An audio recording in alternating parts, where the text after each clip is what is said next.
Bu gün sizinlə möhtəşəm KFC qanadlarının necə hazırlandığının reseptini bölüşürəm. Qanadları təmiz yuyub, doğrayıb, üzərinə ədviyyatlar əlavə edib, qarışdırıb, marinad olması üçün 2 saat kənarda gözlədirəm.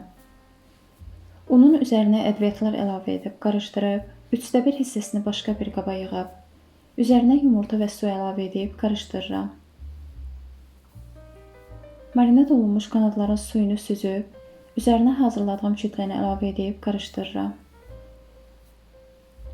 Sonra isə qanadların hər tərəfinə ədviyyatlı una bulaşdırıb, qızğın yağda hər tərəfli qızardıram. Çox ləzzətli qanadlar alınır. Resepti isə dəqiq ölçüləri ilə videonun açıqlama bölməsinə qeyd edəcəm. Sos üçünsə xırda doğranmış yüyüdün üzərinə xama və xardal əlavə edib qarışdırıram. Hələlik.